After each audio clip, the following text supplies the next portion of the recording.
tue parole da parte mia, poi di chi condurrà i corsi di formazione, e poi siete tutti invitati, oltre che al piccolo rinfresco che aprirà dopo questi brevi discorsi, siete invitati soprattutto a visitare i laboratori, le aule attrezzate, che già stasera hanno all'interno i docenti con tutte le attrezzature, quindi chi ha bambini può anche lasciare già sperimentare, tutti gli adulti ovviamente possono guardare un po' le infrastrutture di cui ci stiamo dotando e di cui ovviamente siamo grati al Comune di Piazzola sul Brenta e all'Università di Padova.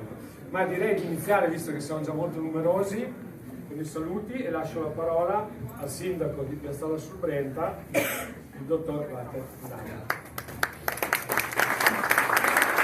L'idea campus nasce dalla creazione, dallo stimolo di un nostro consigliere, Nicola Meneghello di Tron, che ha messo al centro e ha proposto questo progetto. Un progetto che è stato subito accolto e sposato dall'intero gruppo, e da lì si è iniziato a ragionare su quale futuro potrebbe avere avuto. Il futuro è anche nel nome di Futura Lab, di Piazzola Futuro, perché è lì che vogliamo guardare ed è lì che vogliamo portare i nostri ragazzi. Nel 2020 nasce quindi la Fondazione Piazzola Futuro, che vede come soci fondatori il Comune di Piazzola, l'Università di Padova, il professore Adelino Cattani per l'associazione Botta a Risposta e come socio conferitore AF Energia, che ha dato la possibilità di creare. Sono emozionato in modo particolare perché è il momento in cui nella vita magari viene segnato da un evento come può essere l'esame di maturità, la laurea, e questo è un percorso che oggi incontra la prima tappa di un tour che ne avrà molte altre, però è un bel punto di partenza, un piccolo punto di arrivo, ma un trampolino per proseguire sulla direzione che ci siamo dati. Un brevissimo cenno sulla genesi di questo progetto. Noi nel 2019 ci siamo presentati alla cittadinanza di Piazzola come lista civica e abbiamo posto al centro del nostro programma un progetto culturale chiamato Campus, un progetto che metteva al centro la cultura, una cultura diffusa, innovativa, che è presieduto dal professor Luciano Gamberini, ai membri del comitato scientifico che è coordinato da Nicola Meneghello, e un plauso particolare va a Fernanda Scantamburlo, che è del CDA, che è il segretario generale della fondazione e che si occupa di moltissimi e tanti, lo potete immaginare, aspetti amministrativi. È un grazie poi che rivolgo anche agli sponsor, perché le idee camminano sulle gambe degli uomini, ma spesso è necessario rifornirli anche di energia, ed è energia anche economica, e quindi AF Energia, che ha avuto un ruolo fondamentale, l'associazione Botta e Risposta, Reader, la Tron, Falegnameria Sardegna e così molti altri che spero, e mi auguro che possiate gioire con noi di questo esperimento culturale, di questo laboratorio, di questa officina di idee. Grazie a tutti quanti. Ci troviamo in un luogo che è di proprietà di Fratres, cooperativa di solidarietà sociale, che ha messo a disposizione dell'amministrazione comunale gratuitamente questo immobile. Noi abbiamo qui oggi presente la presidente di Fratres e a lei. Adesso vi sorbi un papiro.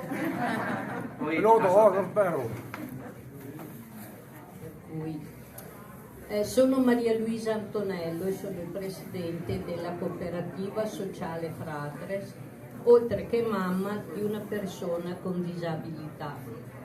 Ci fa piacere aver messo a disposizione la nostra sede per la realizzazione di questo progetto.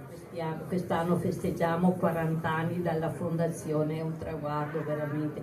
Sono passati tantissimi ragazzi, tantissimo personale, tutte persone meravigliose. I tanti che non ci sono più li portiamo nel cuore, veramente. Ci fa piacere pensare che anche le nostre persone con disabilità stanno contribuendo con questo gesto alla possibilità di realizzare per i giovani loro coetanei una progettualità importante per la loro crescita e il loro futuro. Quindi ringrazio ancora per l'invito a questa inaugurazione e vi auguro sinceramente una buona continuazione. Davvero sono piacevolmente stupita di vedere così tanta gente, non me l'aspettavo, dico la verità. Ringrazio il sindaco e vi dico che avete un sindaco particolarmente illuminato, perché questa è un'operazione condotta da persone.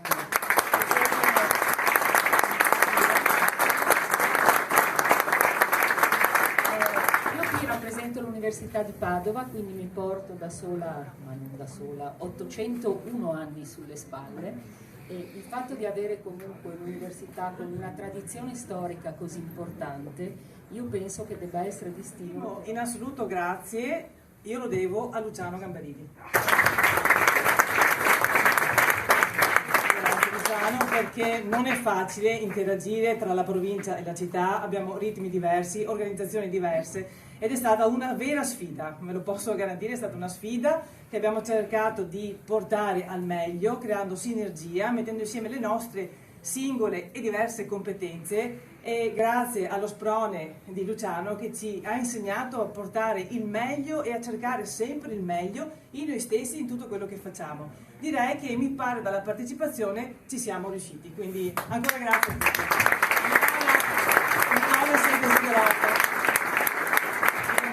Ecco, qua l'abbiamo rintracciato, businessman sempre molto impegnato.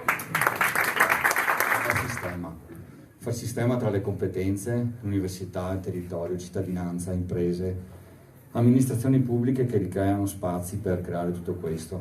Credo che con questa sera abbiamo terminato una prima fase del lavoro, perché adesso il lavoro deve diventare quello di coltivarlo tutti assieme, dai bambini ai più adulti, ma soprattutto in questa contaminazione, mi auguro, di competenze tra l'università, che ha portato tanto, e il territorio, che ha ancora tanto da dare, probabilmente con livelli anche di professioni e competenze diverse, ma che messi assieme possono fare sistema, che per il mio modo di vedere è il grande assente della società dove viviamo, e pensiamo troppo a noi stessi, siamo individualisti, anche il mondo della politica molte volte è così, e credo che questo sia l'insegnamento più grande che dobbiamo portarci a casa con questo progetto qua. Apertura, futuro vuol dire progetti, progettualità e sostenibilità.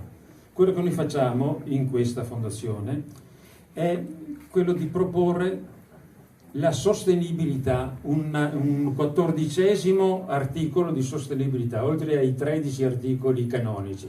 Sostenibilità di un dibattito. Nessuno mai ci ha insegnato. Viviamo in un ambiente, in una cultura sempre più controversiale, sempre più multiculturale, e le controversie sono sempre più diffuse. Nessuno mai ci ha insegnato quali sono le regole e anche le mosse di una buona discussione, di una discussione, chiamiamola felice. La disputa felice è il nostro motto. Disputa felice vuol dire che noi, non vuol dire dialogo, sempre se l'ho dato il dialogo, ma una bella polemica fatta bene è tanto oro. L'università nel 2001 abbiamo attivato per la prima volta in Italia un corso che si chiama Teoria dell'argomentazione. Pionieri in Italia, non esisteva. E da questa esperienza così accademica è nata un'associazione per la cultura e la promozione del dibattito, è nata questa palestra di botta e risposta che, come diceva il sindaco, ha proprio inaugurato il 24 ottobre del 2020 l'attività di questa fondazione. Tra l'altro, un altro richiamo mi è venuto da un intervento, si parlava, è un'occasione di gioia.